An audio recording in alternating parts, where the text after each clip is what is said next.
Well, Haiti has a new interim prime minister, not one picked by the voters of Haiti, of course. No, one that has been selected by the Biden administration, of course. This all comes just after two missionaries from the United States were killed in Haiti. Of course, the Biden administration would love nothing more than to use that as a catalyst for the invasion of Haiti. So we have an interim prime minister picked by the Biden administration who used to work under Bill Clinton. And we have two missionaries now killed in Haiti. This justification for an invasion of Haiti. Of course, we would love nothing more than to go in there and take over that country. That is exactly where Dan Cohen's journalism has been focused over the last few years. Dan Cohen from Uncaptured Media has just released a brand new documentary on Haiti, which we'll get to here in a moment, but a lot of developing stories out of Haiti that we wanted to bring Dan on to talk about. Really one of the few journalists in the world covering this story. This is why we think it's so important to bring to you here on Redacted. Dan, great to see you. Welcome back to the show. Always good to be with you, Clayton. So we'll get to your documentary here in a moment. I know it's been something you and Kim Ives have been working on for many years, and a lot of work from independent journalism to go into this great piece. So we'll talk about that. But first, we got to talk about, obviously, what's been going on over the past few days. So first of all, let's talk about this new interim prime minister. I mentioned the Clinton connection here, but this is not somebody selected by the Haitian people. Right. He's the prime minister in Haiti is always appointed by the president. However, Haiti does not have a president. Its last president, Jovenel Moise, was assassinated in what is still an unsolved mystery, though has basically fingerprints of the oligarchs in Haiti that are tied to the U.S. all over it. And there's not much interest in solving it in Washington, at least publicly. So that really speaks volumes. So in its place, the U.S. through CARICOM has cobbled together something called the Transitional Presidential Council, which is several political figures from the same old political class in Haiti that are in a sort of power-sharing agreement, and they are all obliged to support this U.S.-backed invasion of Haiti. So they're all just acting as hood ornaments for the tanks coming in, figuratively speaking.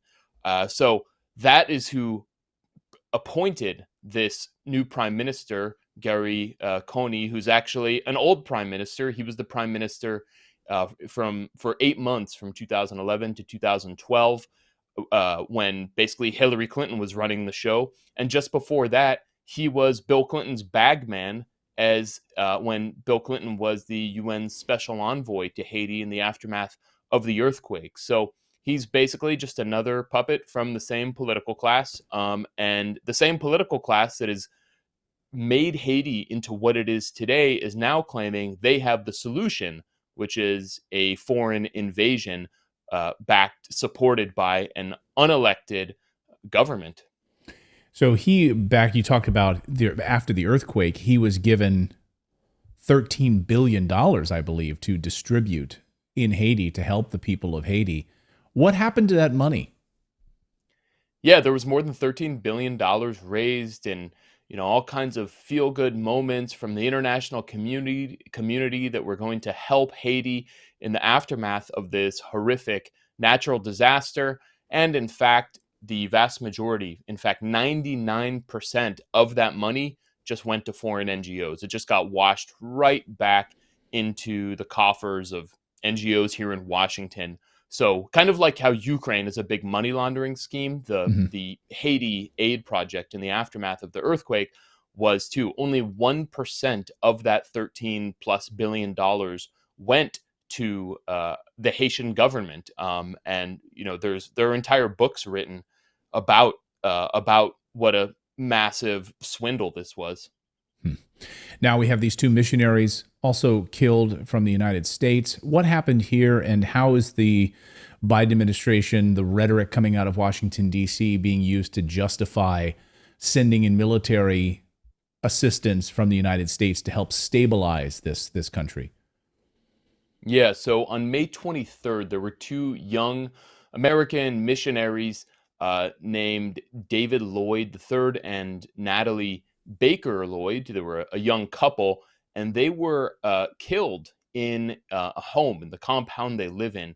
And it's still not absolutely 100% certain what happened. As best we can tell, and this is from accounts that have been given both by David Lloyd's father and by the owner of a local orphanage in this area of Cana where these killings happened.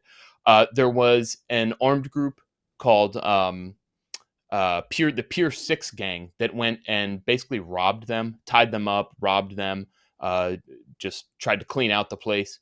They left, and David Lloyd was on his, this is according to the father, was on the phone with his father in the United States saying what had happened. And then another armed group came, and apparently they were under the impression that it was the same guys. So somebody, it seems, opened fire on that armed group, and the armed group that was outside returned fire. Now, that armed group turned out to be the local leader, a guy named Jeff, who is part of what's called the Vive Ensemble coalition, and is generally speaks in quite anti-imperialist terms, and is not known to be some kind of killer. But I think what I understand is one of his men was shot, so he returned fire. So it was basically just a big, unfortunate, and very sad mistake in which these two young missionaries were killed in a very horrific way. But the investigation, there hasn't been a real investigation done. That was immediately seized upon and exploited, particularly by Republican members of Congress, Josh Hawley, for example, who are saying, Biden is stalling on getting, paraphrasing, Biden is stalling on, this intervention into Haiti. We're just abandoning Haiti, and we need to be able to get police in there to do the job. So there's been some kind of holdup from Republican members of Congress to get full funding for the foreign invasion that the Biden administration is trying to organize into Haiti. And that tragic incident was exploited to try to push that through on the Republican side of the aisle. Of course, 2 missionaries killed in Haiti, in a foreign country, and we need to send in military force. This past weekend in Chicago, 9 people were killed, 41 people injured, Memorial Day related gang violence and violence in the United States. But we need to send in troops into Haiti to stabilize that country. Maybe we should send them into Chicago. I don't know. I want to talk about your documentary. Of course, a big focus, and I think you've done amazing work here on your coverage over the past number of years in Haiti, which is there's the Western narrative that Jimmy Cherizier, a.k.a. Barbecue, and the reason he has that nickname is because his father would sell barbecue food on the streets, and he would sell his mother. Sorry about that. Right. And so your a lot of your focus has been on this organizing of these groups coming together to try to keep the imperialist tendencies of the West out of Haiti, trying to provide for the people of Haiti.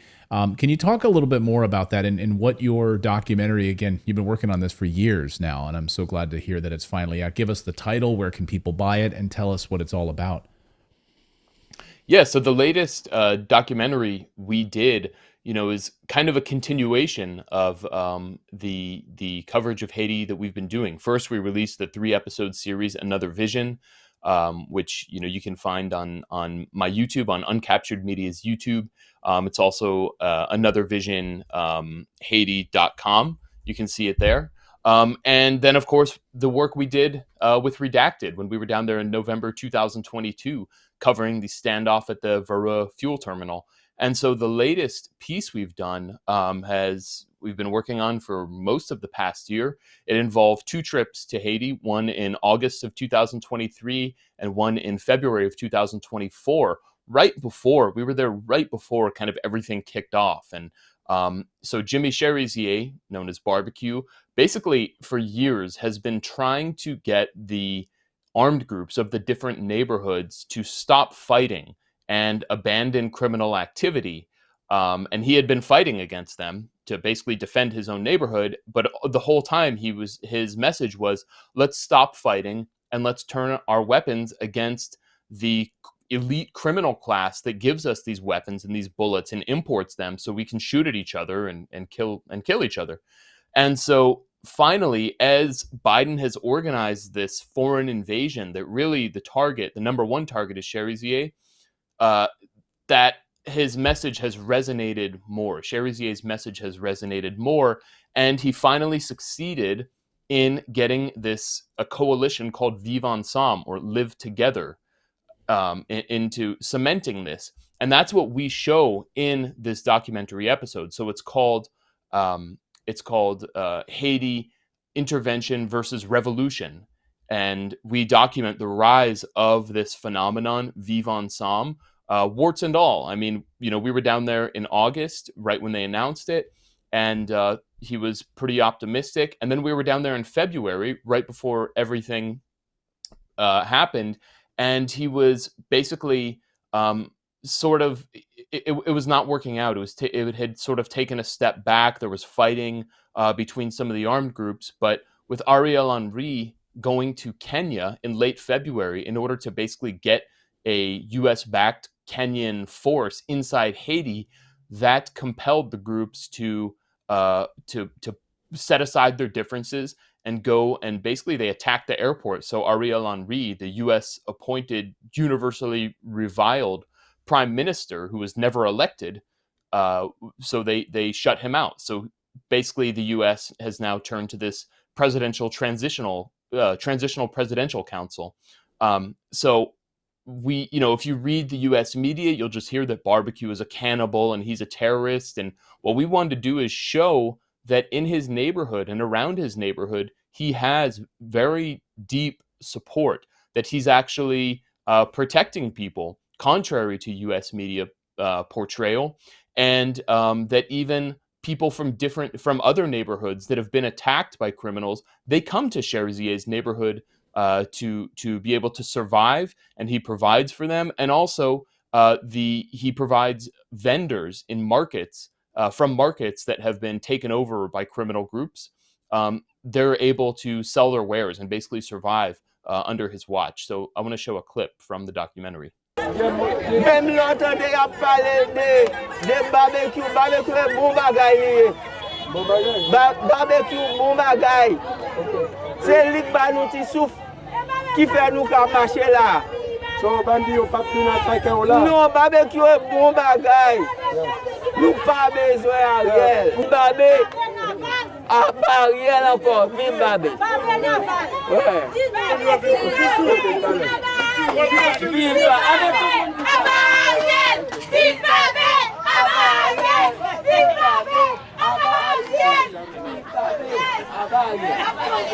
Are these people kind of afraid to come forward and show their support? I mean, they'll sort of quietly off camera say we support Barbecue, but if they speak out publicly, they could be targeted. They could be, they could be sought after by the Biden administration or other people, these elites who want to get rid of Barbecue.